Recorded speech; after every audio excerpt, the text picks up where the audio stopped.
Ladies and gentlemen, what is up, risk takers? Welcome to the Kill Pete strategy. I am Pete. I am a top player, top grandmaster, world champion, and the first professional Risk player. For years, I've been on the path to mastery in the game of Risk.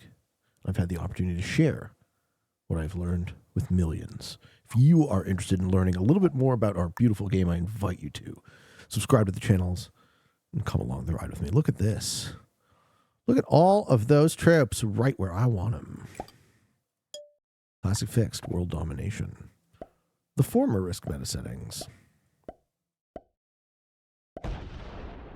We got a decent roll right off the bat. Can't complain about that. Ladies and gentlemen, this is Fixed Friday Live. We're playing World Domination on Classic Auto 60 with a beginner automated bot. Balance Blitz Dice Alliances are on, Fog Blizzard Portals are off, and I am in the first seat. Playing as blue.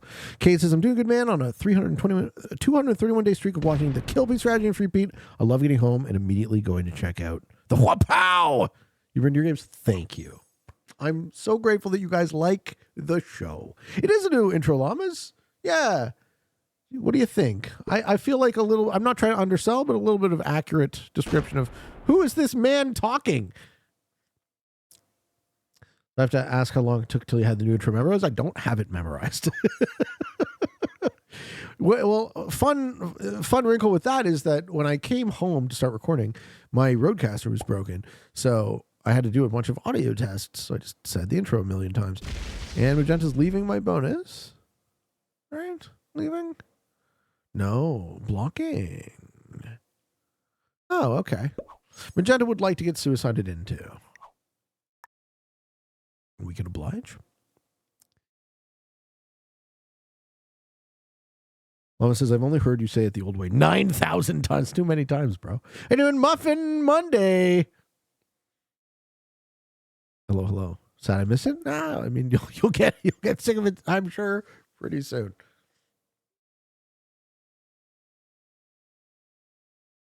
I told everybody why in the last video, but I'll tell you guys again quickly. It's that I want the person. That slam. I want the new person watching the stream to come in and understand who I am. Right? Why should I listen to this guy? What is his pedigree? Why is he talking? Why should I care about his opinion? And I've noticed that, you know, I'm a pretty accessible guy, and there's this. I find it annoying, this false equivalency that people have where their opinion is somehow, where they think their opinion, a random person who's played the game once thinks their opinion is somehow, like they want to tell me what they think as if I care. It's like, sometimes I care, but you kind of have to prove, you know, you have to earn it. You have to earn an opinion that I care about. I think that's a reasonable position.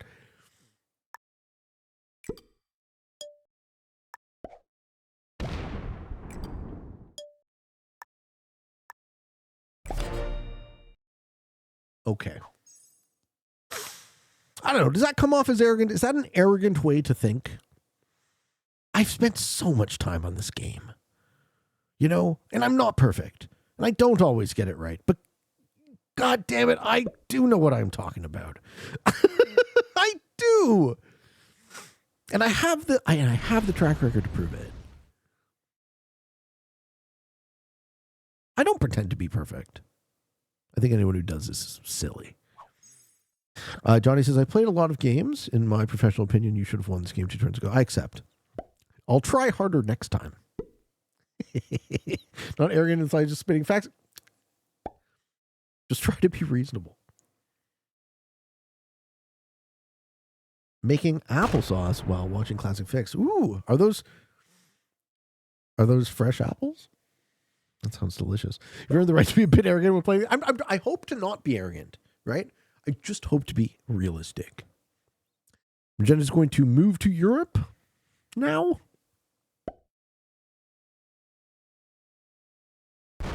Nope. He's going to continue to block. Okay. He's going to sort of play like he's moving to Europe. Okay.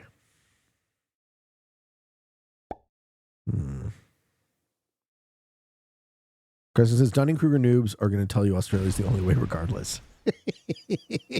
I know, and that's part of I kind of want to just like pull back from the comments as often, right? I like the Q&A. If you want to spend your time posting something in my Discord, I'll answer it on the show. And try and write a few less comments and see how that makes me feel. Miss Katie. Hello. Hi, Pete. Finally caught you after watching weeks of your life up and down. Hope it's going well for you, brother. I am doing just fine, thank you. Welcome to the stream.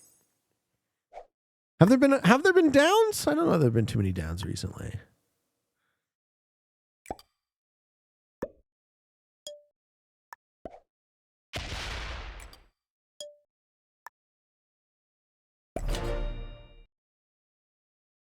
JC says, who's Dunning-Kruger? I haven't seen their stream yet. Are they any good? No, they suck. They're very overconfident.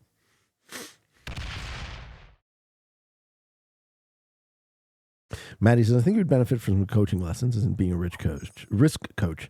Delivery of the lessons could be structured like a pro coach. Yeah, you know, this is one of the things I've been thinking about in Florida because I can't work. I think I am going to start some kind of coaching offer, but I got to get the price. The price has to be right. Miss Katie says, I've seen your life story span of a few weeks binge watching classic. Oh, okay. Yeah, it's been quite the saga over what? 5 years now of these settings. My playlist in Classic Fix spans almost the entire history of the show. Cam Hawk says, Dunning-Kruger would have definitely rolled their twos turn one. How high is the demand for risk coaching? Very low. And the problem with it is that people think, okay, here's how people think. People think consistently. And the way in which they think consistently is this. I would love it if Pete coached me. Therefore, Pete should do coaching videos with me for free, right? That's what they think. But what they say is Pete should do coaching videos. Every time I try and do a coaching video, it does terribly because I'm not doing it with them. Nobody wants to watch someone else get coached by Pete. They want to be the one who gets coached. And fair enough, that's fine, but then you got to pay for it. But they don't want to do that. And that's where we find ourselves with coaching. We need to construct the correct price. The Cool Life says, how do you stay patient with Magenta and see if they move out of NA? He is. This is okay. He played it to the point where he didn't want to give me for free an early North America. But also he does see that I will be winning North America, and if he stays there, he will kill us both. So that was an okay tempo. He wanted to see how I played it. I actually think Magenta is good not accepting the alliance until there. Because now they've made it clear what they're trying to do. So we can talk to him. We can, ooh, hello. He's changed his mind?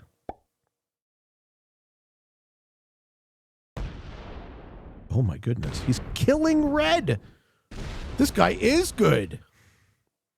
Woo! That was a high odds but not 100% kill. This guy knows how to play. Oh, shit. Oh, shit. What just happened? That is a 4-card kill. Green's going to get it.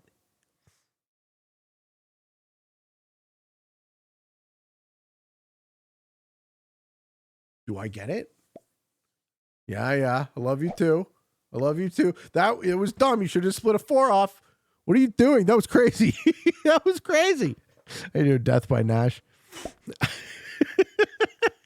Green gonna pump through. Yeah, Green gets it. Doesn't even try. 4-card kill sitting on the table, doesn't try. Okay.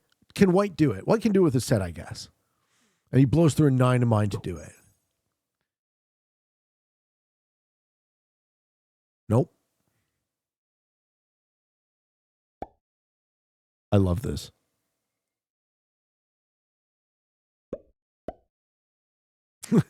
Jess Weeder. This guy knows how to play. Whiffs a kill. Yep. I immediately stopped talking them up.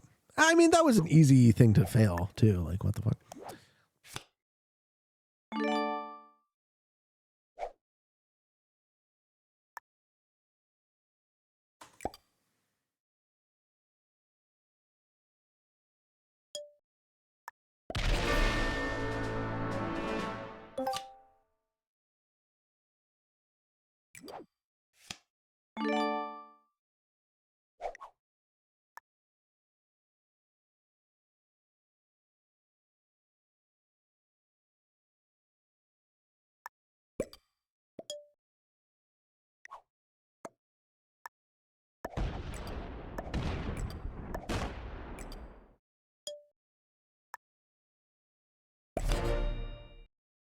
Okay.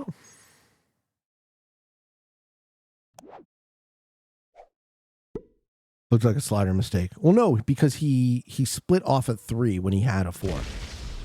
So it was, if anything, it was a splitting error.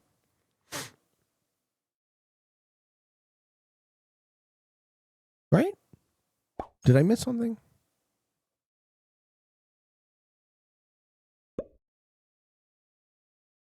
How much is each card worth if it's prog? If it's prog, each card is worth a third of a set.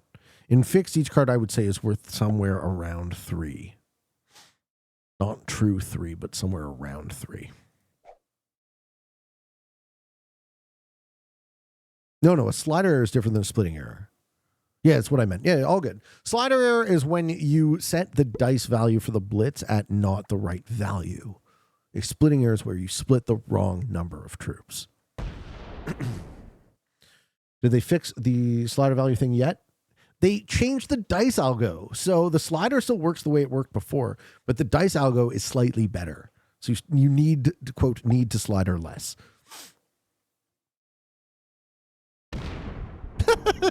This guy accepted my alliance to betray immediately. What an asshole.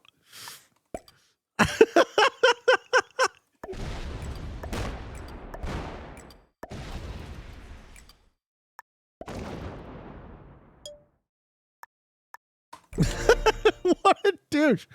Couldn't give me the fucking 2. That was a douchey play.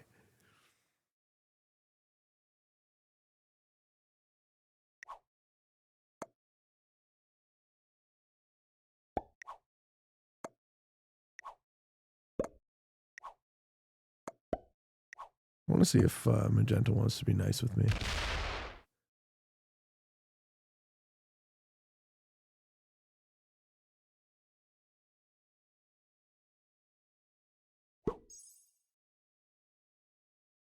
Pink plays like a coward. I like that white isn't scared to strike. I don't know. Did you miss Magenta almost kill a player? I wouldn't call that cowardly.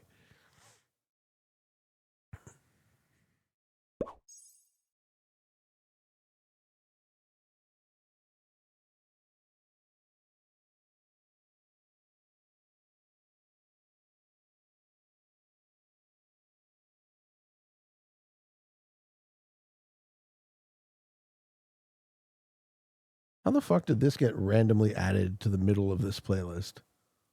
I was playing an album and there's this random fucking mix that got injected, 2.5 hour mix that got injected into the middle of this playlist. That's crazy.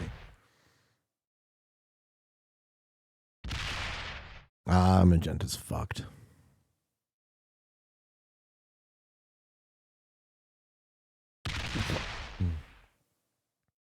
Who's going to set and break you? Mark my words. Yeah, looks like white is going to set and break me.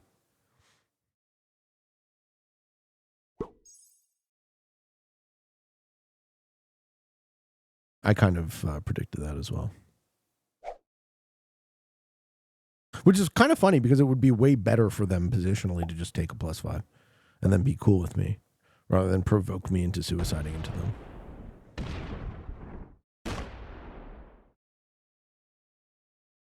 Yeah, this is fine.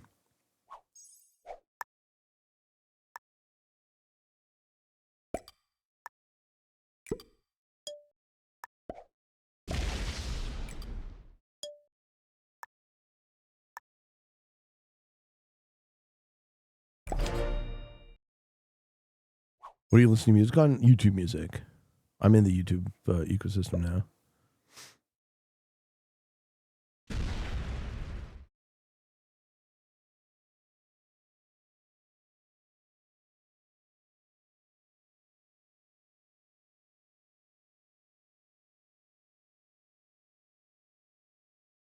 I'm glad he didn't break me.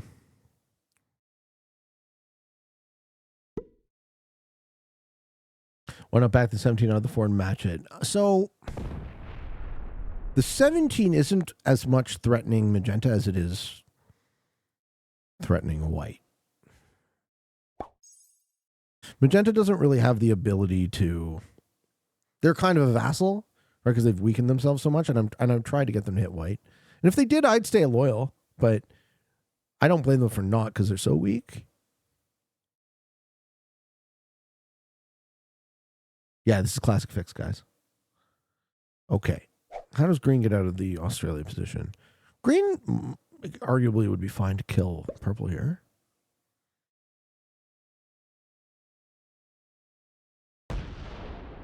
Does he do it for 4 cards? It's weak, but it's not the worst play I've ever seen in my life. Yeah, it's not the worst play I've ever seen in my life. It does advance the game state. Yeah, I'm trying to threaten white. Yeah, exactly. That's why I'm glad he didn't come at me because, I do have the ability to hit him through another player, and I don't want to, but I will if he continues to antagonize, so I'm glad he stopped. White just wants parity, right? No, we are at parity. 1, 2, 3 players at +5 and green at +2. So now if either of these guys are any good, we start a Deadly's Trap right away.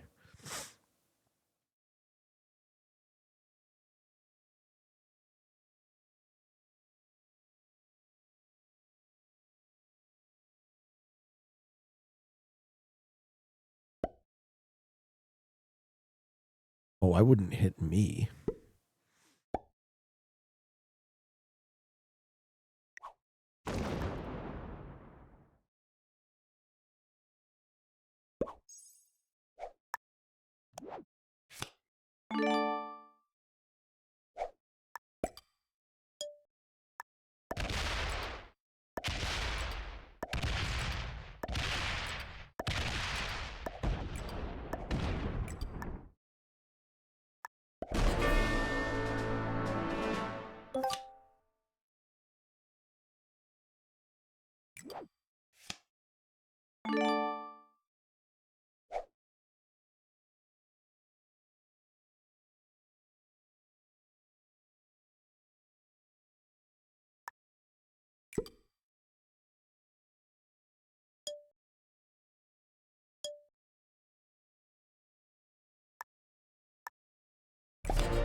I don't think green is an active, no.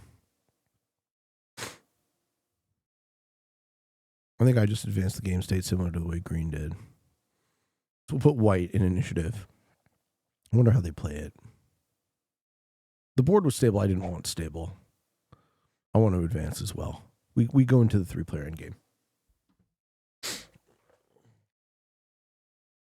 Noodle Buford says, so the part of the Deadly's Trap that I don't get is how do you get the Australian player dead without the 2-hour stalemate? Oh, you can throw stacks into him.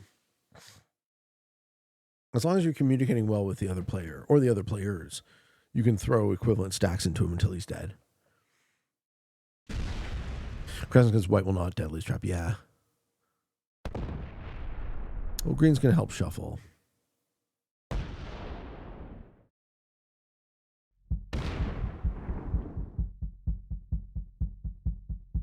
Okay, so green has shown aggression to only me. So they want to give the game to white. I guess that's the way the cookie crumbles? Kill green, take second?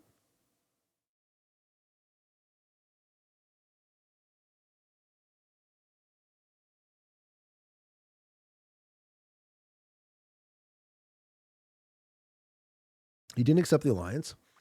He sought to attack only me. Kill green, take second, I guess.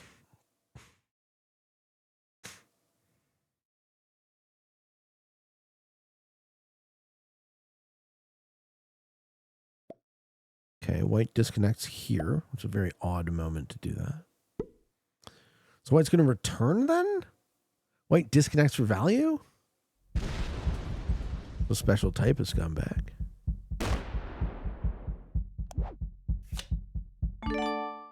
Do we think we see him return?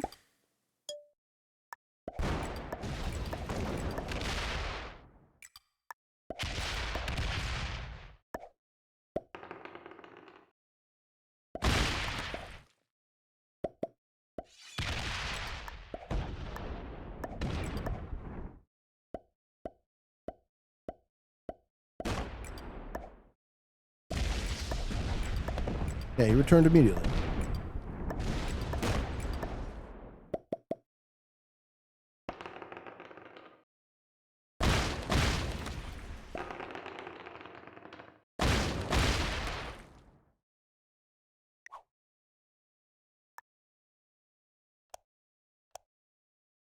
Hold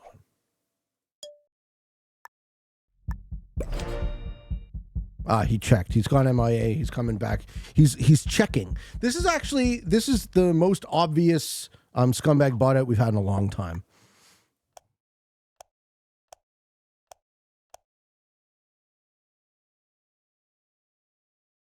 Right? You see him go MIA. You can actually see him checking. You can see him looking at the game. No, I don't think he's sniping. I think he's trying to disconnect for value.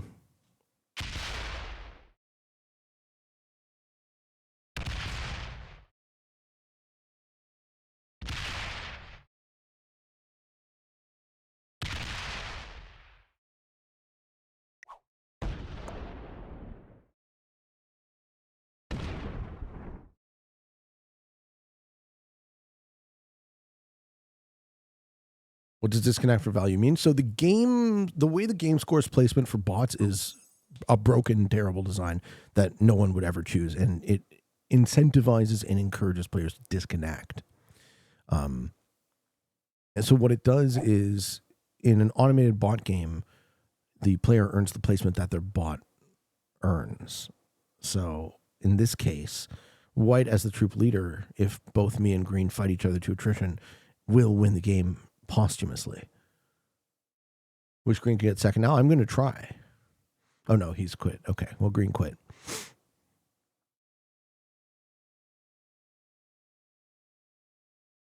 Yeah, go away. Stay disconnected.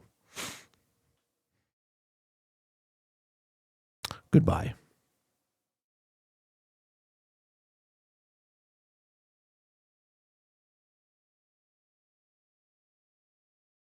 The flag means he's locked in third place? I think so. I think so.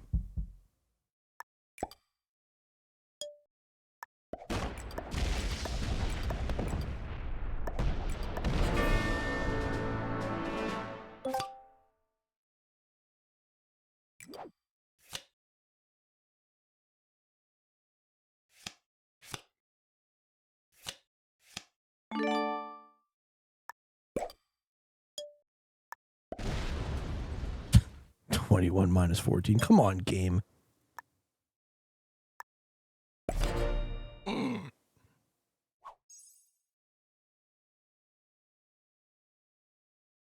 How's Florida? Pretty good. You stay gone, sir. You stay gone. I know they're going to check. Yeah, I know they're going to check. And you don't want them to check and find out that you came back, do you? You stay gone. All right, time for Q&A question. It's Q&A question time, baby.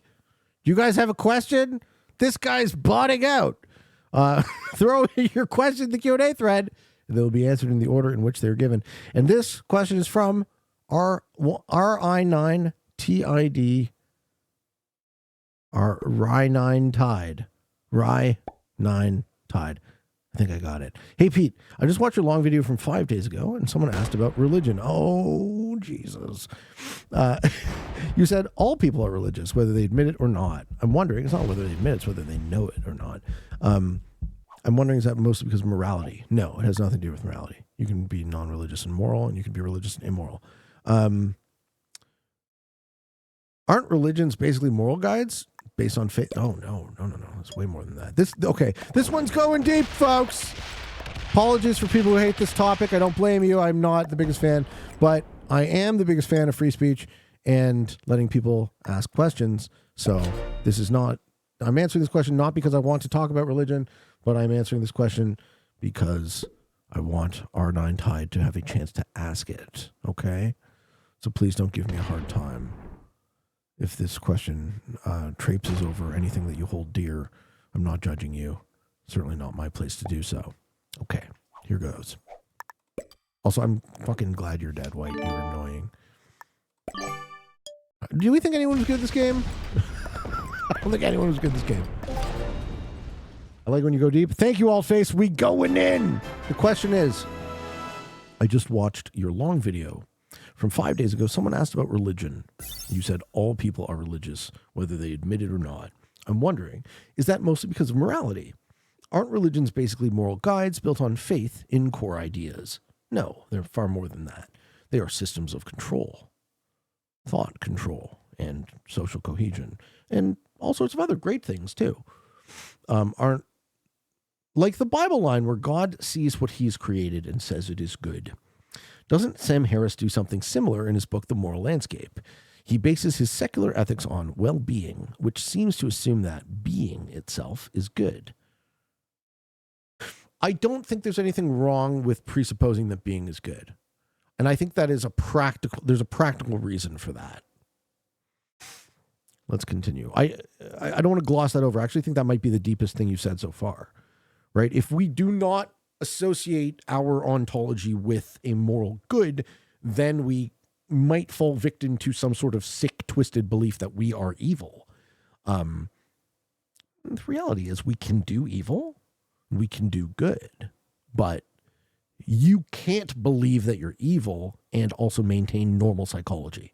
So I would argue that the presupposition that your ontology is a good thing is necessary for normal human psychology. If you want abnormal human psychology, if you want to have anxiety and depression, if you want to be an evil person, start believing in your core that you're a bad person, that your existence is bad, and you will have bad outcomes, I assure you. And I assure you the opposite too.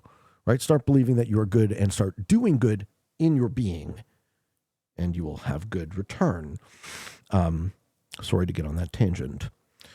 To me, that's a religious kind of moral claim. No, it is a faith-based kind of moral claim. Religious kind of moral claim would be something like Sam Harris appealing to some sort of ideology that is grounding his ethics. He's trying to ground his ethics on some kind of logical process.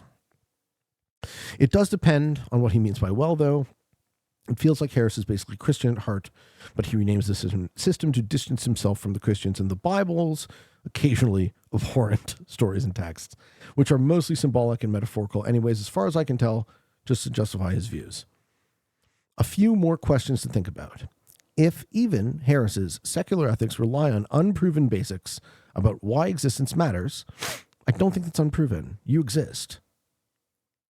Your ontology is true to you, right? That is Descartes. In fact, is the only thing that is true to you irrefutably. Cogito ergo sum. You think, therefore you are. So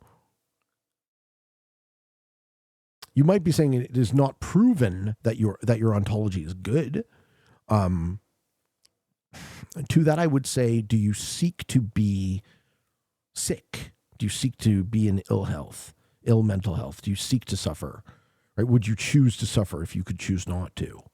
Because continue believing that you're not good in a fundamental being level. And you should not be surprised by what you get back. And as I said before, the opposite is also true. This seems to be the way I take your question.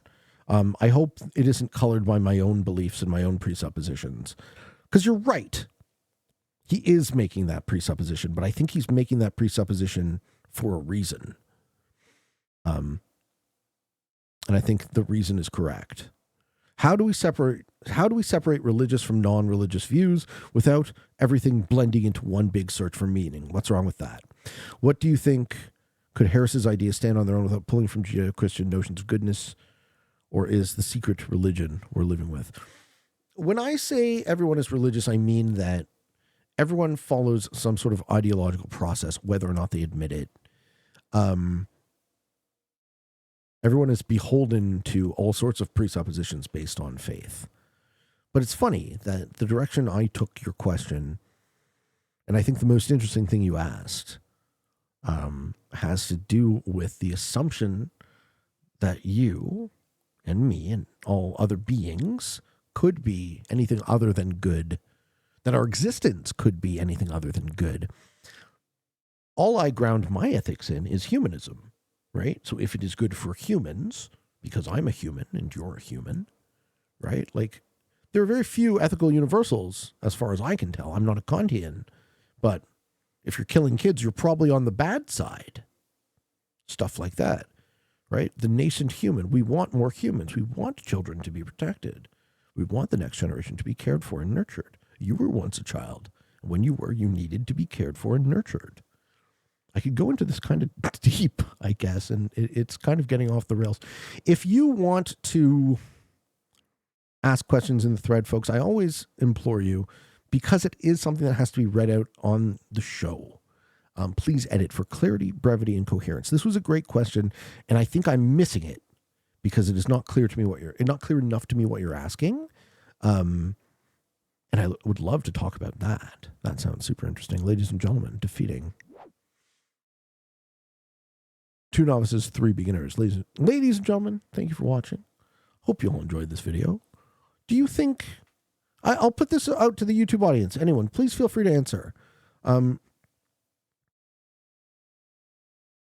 you believe...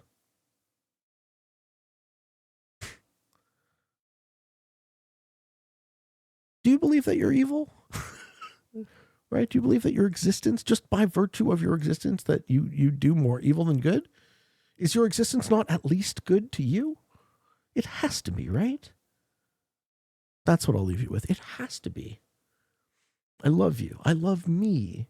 And I love you because I know you could be me. Right? We are all one blood. We are all one humanity. And that is a good thing. Great show. For all of you on the path to world domination. Good games and good luck.